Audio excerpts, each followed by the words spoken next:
LiSTNR production. The illegal drug market in Australia has attracted organised crime groups for many years. In the 1980s, the Honoured Society, a derivative of the Mafia, built a huge marijuana industry around the Victorian, South Australian and New South Wales borders.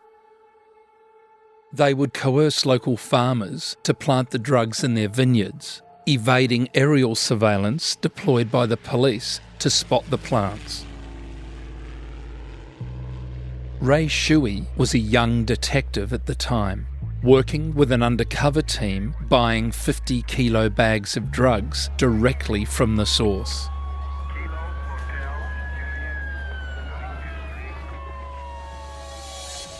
I'm former police officer Brent Sanders, and for the past 25 years, I've dedicated myself to sharing what I've learnt on the force to the Australian public so they can better protect themselves from falling victim to crime.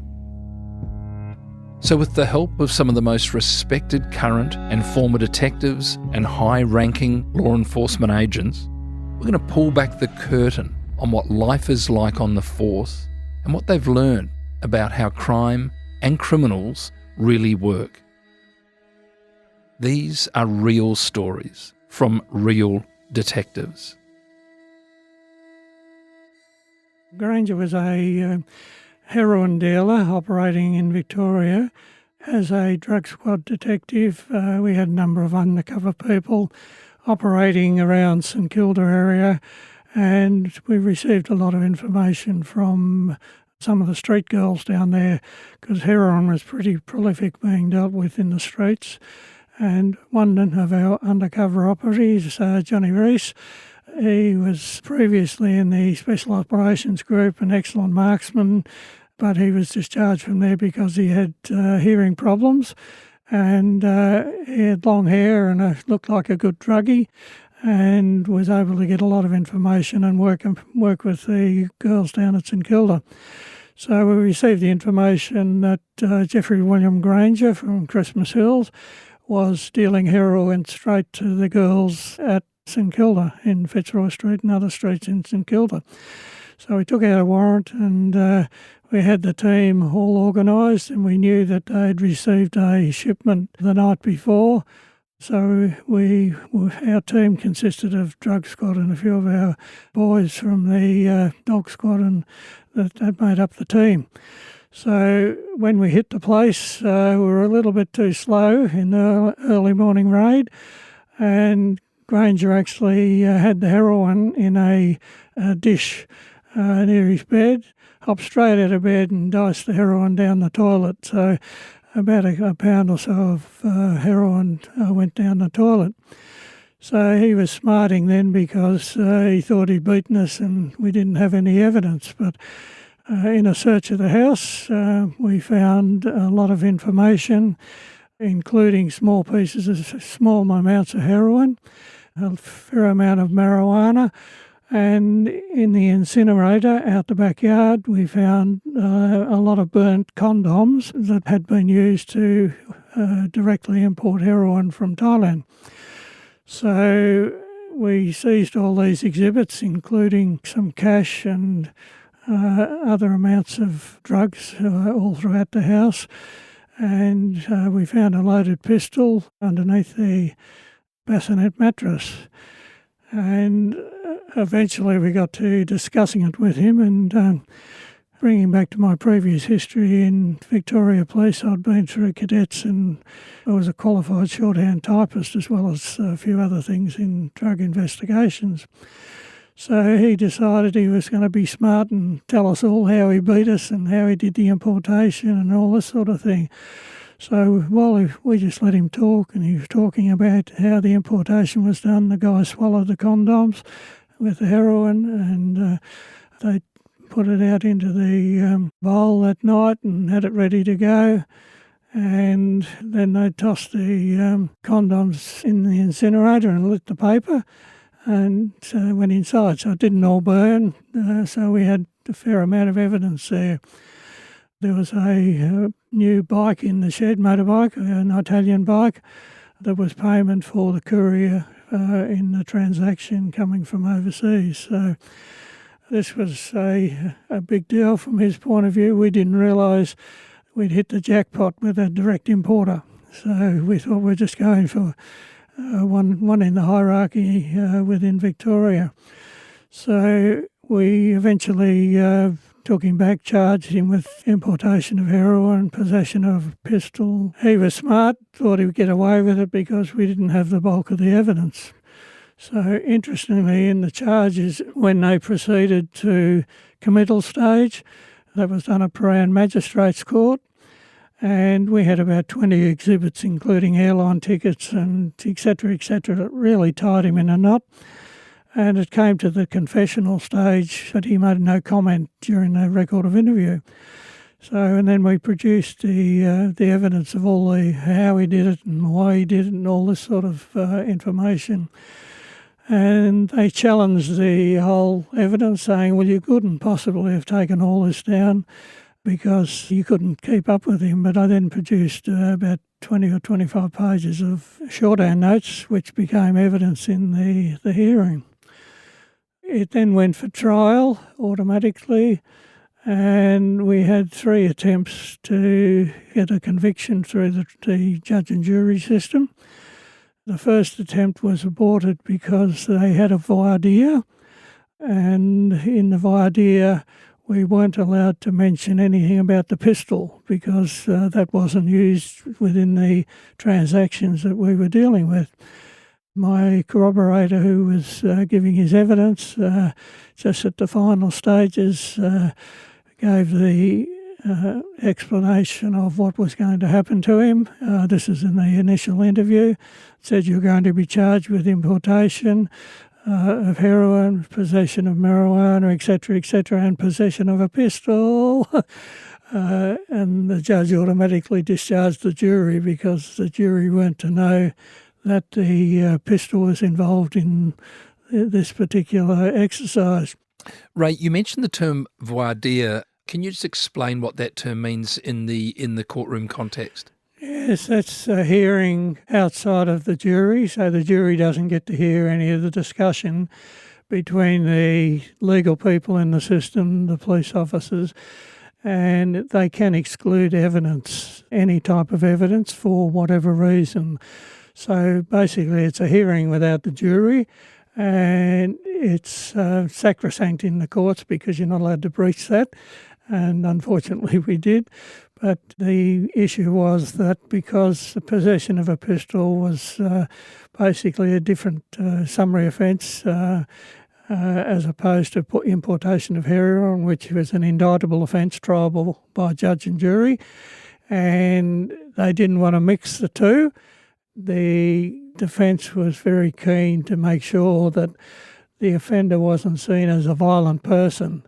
And by the mere fact that you have a pistol involved, and obviously you had it there for protection or threatening or whatever, but we weren't allowed to mention that because that would taint the evidence, so to speak, to say that he was a violent person who was a drug dealer. So he just had to be a common garden variety drug dealer, even though he was importing. So we had another trial lined up with the jurors there, and there was a juror who was unusual, I suppose, to say the least. And he was always asking questions and trying to get information from the jury box. And for example, I was giving evidence there, and I was talking about the finding of $20,000 of drug money, and the fact that the dog squad had actually found the $20,000. And the barrister said to me, well, you know, how come the dog, you've got special dogs now that can track down money? But it was obviously because it was handled by drug hands and that. And the juror piped up from the jury box and said, yeah, why didn't you fingerprint the $20,000? So that was interesting. The barrister also asked me, why didn't you drain the septic tank? If they flushed it in the toilet, why didn't you drain the septic tank? And this guy says, "Yeah, why didn't you drain that empty tank?" So shouting out from the jury box. So he was challenging everything. And another thing the judge said, he had another question. The judge said to him, if you want to ask a question, do it the right way through the foreman of the jury and we'll receive your question. And he just leaned forward and he said, "Mr. Foreman, will you ask the judge why?" So anyway, after a while they sent the jury out for its deliberation. They came back and they couldn't agree on a finding. And the judge said, "Well, I'll give you 2 or 3 more hours to go and work on it and, see whether you can find a proper solution to this." And all the jury, the rest of the jury looked at this guy and said, no, Your Honour, I don't think anything we do or say will change the situation. So that trial was then aborted because it wasn't 100% for conviction. Third trial went through okay, and Jeffrey Granger received 10 years for the heroin and 4 or 5 years for the marijuana, but ended up doing 11 in total. Ray, there was an interesting twist also, I think, from the case where Granger offered you a bribe, I think, to let him off. Can you just fill in the gaps around that for us? That's right, and it's an interesting offer to have a house and a swimming pool if we drop the charges, and that was an interesting issue as well because I'm still in a rented house and I haven't got a swimming pool. But was knocked back, and also my colleague who had done all the hard work, he was the other guy that actually got the information in the first place, and that separately, I was just talking to him recently, and separately he was offered a fur coat for his wife, and he said, "I was only worth a fur coat, you were worth a swimming pool." A little bit out of kilter, but your mate's wife didn't get the fur coat, and needless to say, you're not living in a house with a swimming pool, Ray. Yeah. Now, also, Ray, can I take you back? You mentioned that during your time, I think, in the academy, you qualified, amongst other things, as shorthand typing. Now, this may be a term that some of the perhaps younger listeners listening in would be unfamiliar with, but it was something that shorthand enables you to take basically contemporaneous notes at a very quick rate at the speed that somebody is talking. And as you would know, Ray, better than most, notes made contemporaneous, at the time of an investigation, they're gold in a courtroom environment. But to take 21 pages of contemporaneous notes following a full description of importation, that's quite unique. And I would imagine the barrister would have been quite unpleasantly surprised when you produced that evidence. Yes, and as soon as I produced them, and I had to hand them over, of course, to have him look at them, and he made some side comments that I can't repeat here as to what he thought of me for being able to outsmart him in terms of those contemporaneous notes, but they were very handy. I was able to write down word for word, anything that everybody said and they were the days when basically tape recorders were unheard of or were not being used frequently. We didn't have any, and you just had to rely on your notes or your memory to get your evidence into the system. And shorthand also can only be read accurately by people who know shorthand. It's almost like a separate sort of written language, isn't it? That's right. If there's Pittman's shorthand, which is the one I did, but other people can read it. But sometimes you take your own shortcuts as well, so it makes it a little bit difficult to actually decipher. But usually you can read somebody's. If you're a shorthand expert, you can read somebody else's shorthand and take it from there. Yeah. Can you just give an example of shorthand, of if you're writing down as I'm speaking to you what I'm saying, what is it? How does it look on the page? Well, I suppose it looks like a series of strokes, pen strokes, up and down, a few joined together, and it's a bit like imagining the Chinese writing. You can see the Chinese Mandarin and that type of thing has a script to it where you join a few strokes together And for example, a stroke meaning a horse and a stroke meaning a little girl will indicate something completely different. So the way the pen strokes are put together, dots and dashes and hooks and all these type of things, all add together to mean something that's standard in Pitman's. So I suppose hieroglyphics is another way of doing it, but everything means something, and it's just translatable, and it's easy. It could be you can have long words like independent, and it's just two strokes, or short stops and dashes and hooks and all that sort of thing. So it's pretty involved, but it doesn't take that long to learn. We did it as junior police trainees and cadets, and that was part of our qualification we needed at the time. What would a term like drug importation, what's that going to look like on the page? Yeah, it'd just be a hook with a D stroke, and importation was just 2 or 3 strokes to make with a hook on the end for the ION.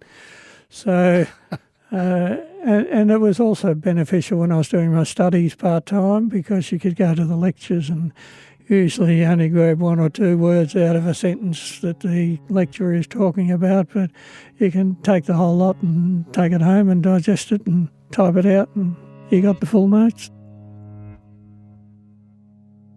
Coming up, Ray gives a shocking insight into organised crime and how far people go to avoid conviction.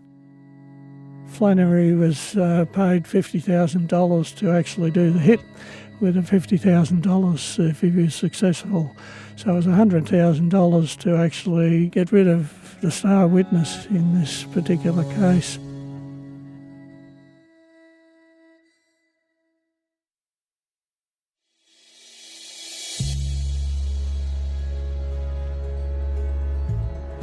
Ray, 1980, you're involved in a drug bust in Mildura, which uncovered over $7 million worth of marijuana, which in itself also had some Mafia connections down there in Mildura. Can you walk us through this case, Ray?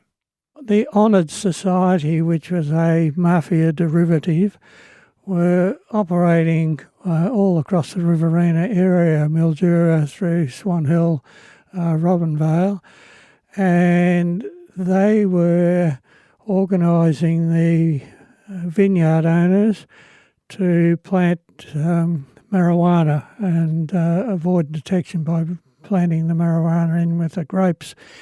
And we were aware of this issue, and we'd been up to those locations a number of times. But one of the incidents involved a controlled buy from Melbourne, which we had a team undertake the buy undercover, and we had to do the buy from the actual point of distribution. So it was organised that we had the undercover guys went up with the 2 crooks that were doing the selling, and we followed them up to a place called Euston in New South Wales, which is about 100 k's away from Mildura. And it was a 50-kilogram deal to start off with, in bags of marijuana. So we organised it and tracked them to Euston in New South Wales, and then we decided that was a bit of a problem because we were Victorian detectives and we had to get the arrests in Victoria. So we convinced the 2 guys that if they brought the drugs back over to Victoria, because we were too scared that we might be picked up by the fruit fly inspectors who were manning a lot of the points along the Murray River. So as soon as they come back into Victoria, of course, they were arrested, and we went through the process then to identify the actual location where it came from and organised to get a warrant. But we had to get a New South Wales warrant because it was a New South Wales area. Went to the local police station and were told oh no, these guys are good guys, the farm vineyards that we were talking about. They wouldn't do anything because a lot of the local police worked on the actual vineyards picking grapes in their spare time. So we then had to find a detective from New South Wales in another location and get the warrant sworn. And when we did the search of the place, we uncovered this industry, marijuana industry. So there was about 10,000 plants, 2 to 3 metres high, very well cultivated, and growing in amongst the vineyards. And that was intentional because you couldn't spot them from the air. And at that stage, all we had were the forestry air flights over the location to check and see whether there's any plantations anywhere that they could pick up on their system. So looking at the whole system, there was a production line. They had acres of areas where it was being dried out and packaged in bags and sorted and all this sort of thing. So it was a really big industry with the marijuana.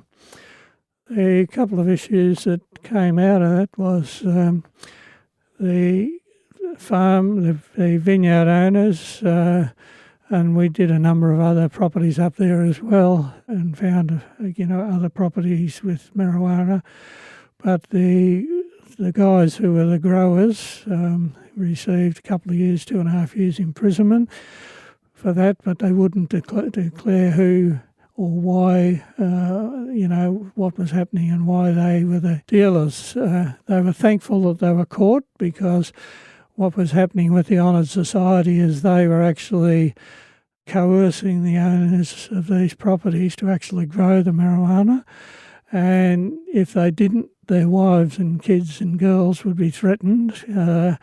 And they said, look, we'll do our 2.5 years and at least we're out of the clutches of the honoured society because they can't hit us anymore because you know about us and you'll come back and get us.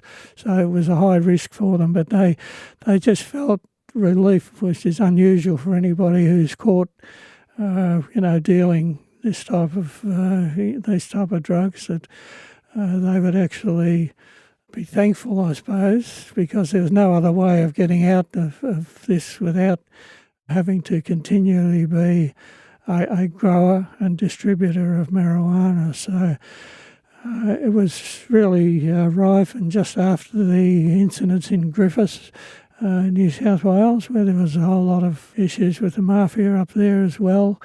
So it was sort of the thin edge of the wedge to try and crack the code, but very difficult when you've got huge organisations and threats of life and death that you can't. Nobody's going to give up anybody if they think they're going to get killed.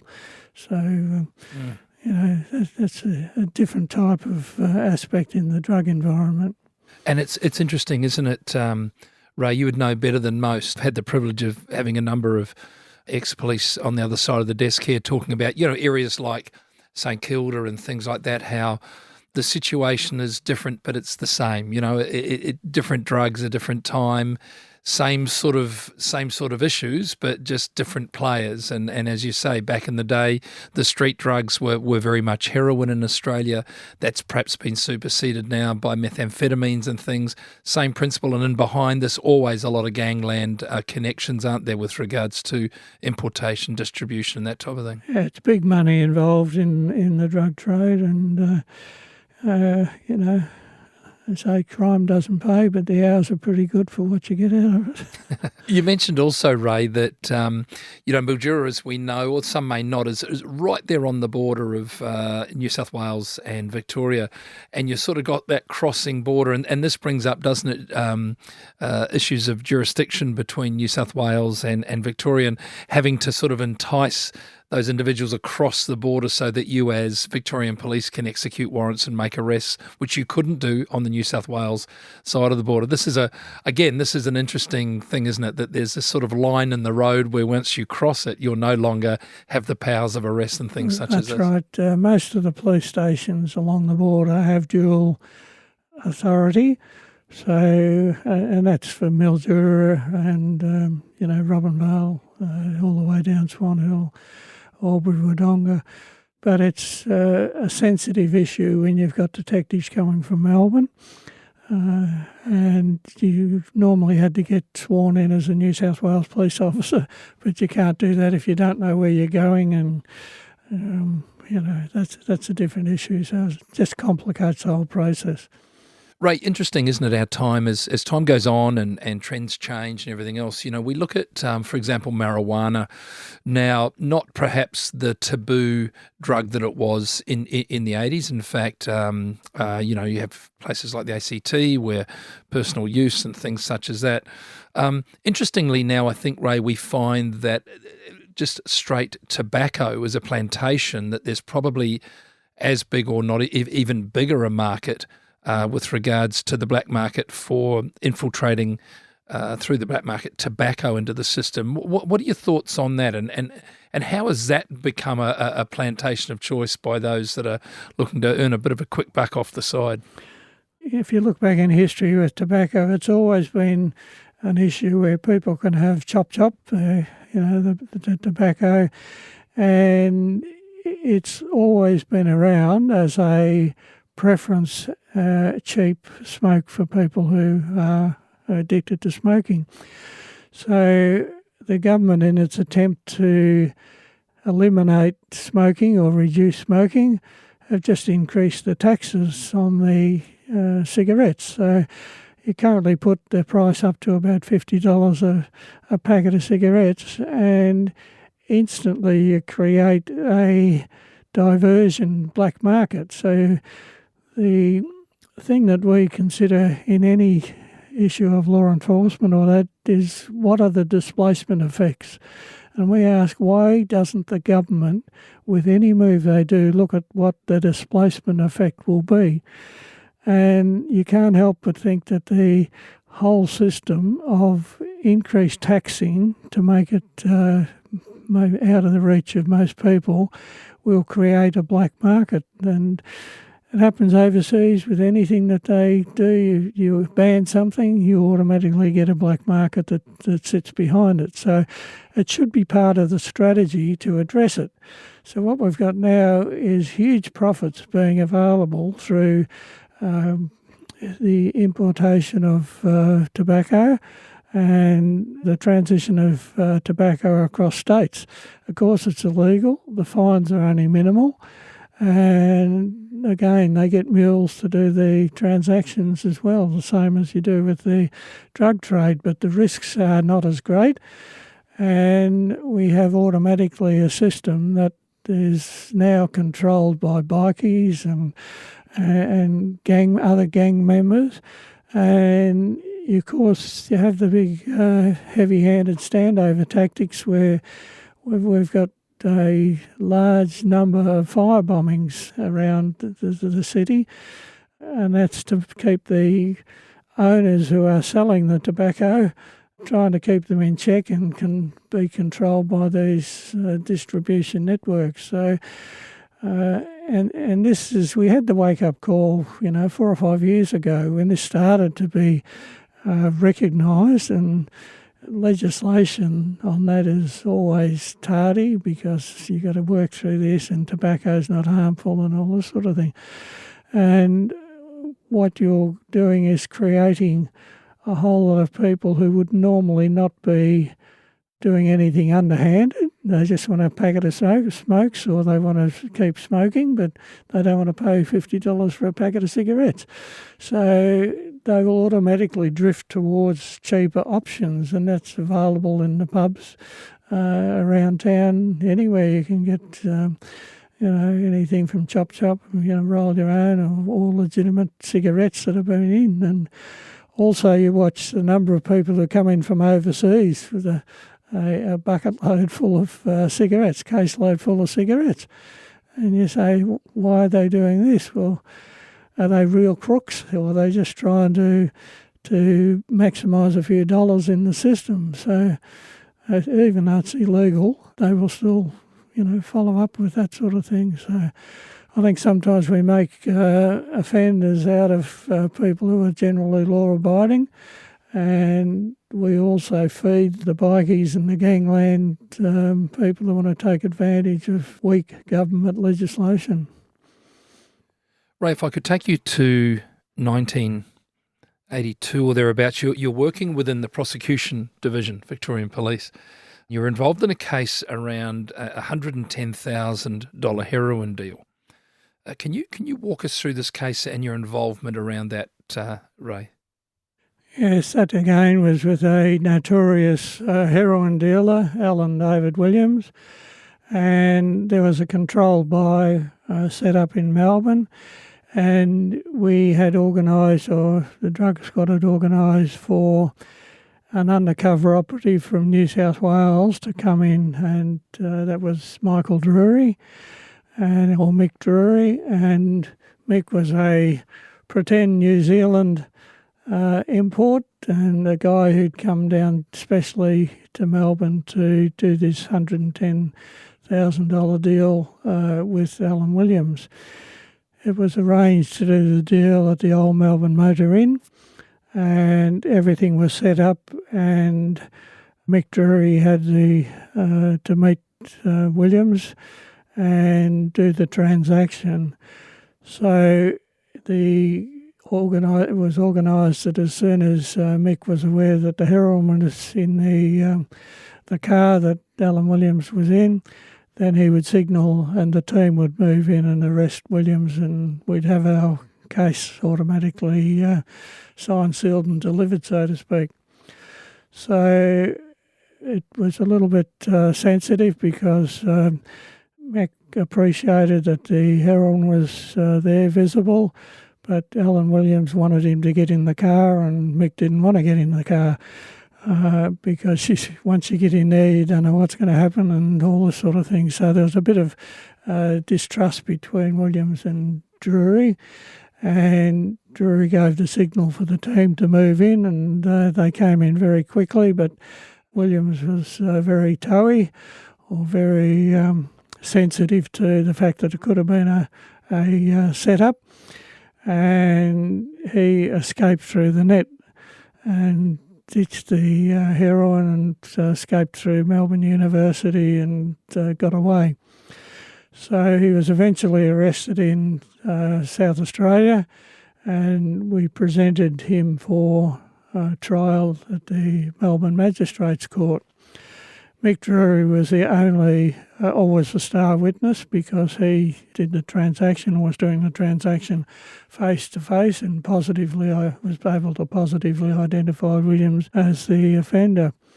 We requested a submission to keep Mick Drury's name out of the system and had him as Agent X to give the evidence. We were overruled by the magistrate, who said, no, we're not hearing any evidence unless we hear who he really is and real credentials. But often in cases where you have a person you want to protect the identity of, you're able to get a suppression order and keep their names out of the paper. As you probably realise now, we have a lot of suppression orders on guilty people or innocent people or whatever. So anyway, the magistrate ruled against us and also stated that Drury's testimony was unreliable because he couldn't positively identify Williams and all this sort of stuff, and he dismissed the case straight away. So we lost the committal there, and at that stage we didn't know, but we found out later that the magistrate and the barrister had lunch together at the hotel across the road from the courthouse in Russell Street. So these things come out later, but you understand why cases are dismissed. So we then put a case in for direct presentment, which is presenting an offender straight for judge and jury trial. So the court in Victoria accepted that, and they decided they would directly present Williams for the deal as dealing in drugs. So That left the situation with Williams, who then had no alternative, I suppose, but he was, if he went down for this, it was 10 years in jail. So he then organised with Roger Rogerson, New South Wales, the notorious police officer up there, and tried to get Mick Drury to change his story. So Roger tried to bribe Mick Drury, offered him $25,000 to change his story and say that, he was mistaken or something like that. Drury didn't accept that, and as a consequence of that, they organised Christopher Dale Flannery, notorious hitman, a hired gun, and it's public knowledge that Drury was shot at his own home through the window and shot twice, once in the chest and once in the stomach. And Flannery was paid $50,000 to actually do the hit, with the $50,000 if he was successful. So it was $100,000 to actually get rid of the star witness in this particular case. So Mick Drury fortunately survived. He was taken to hospital, of course, and at that stage Flannery was going to have another go at him but didn't get the opportunity to do that. So the whole thing eventually unfolded, and Rogerson was charged with the attempted bribery and attempted murder. Flannery was charged likewise, and Williams was caught up, and he had a pretty rare blood disease that he was going to die anyway, and he ended up pleading guilty to the attempted bribery and also pleading guilty to the heroin. He ended up going to jail in, I think, 2001 or about that time. Flannery, of course, disappeared. Alleged that Rogerson had a hand in that, but Rogerson actually got out of the charge of attempted bribery and attempted murder. But, of course, he was caught up with another murder later and eventually died in jail. So a long story, but a different slant to what's been publicly advised. And Mick Drury, after the shooting, we still had to preserve him as a witness and make him disappear for a couple of years. Then eventually he surfaced and back in the system now and quite healthy. Ray, I want to just thank you so much. We could probably interview you a dozen times, Ray, and not get through all your achievements. So I just want to thank you so very much for coming. Thank you also for your 41-year service to the good people of Victoria, and thank you for your candour and your discussion here today. I'm sure a lot of people listening in will take a lot from it. Thanks, my pleasure. Crime Insiders Detectives is a LiSTNR original production. It's hosted by me, Brent Sanders, produced by Ed Gooden, and sound designed and imaged by Link Kelly.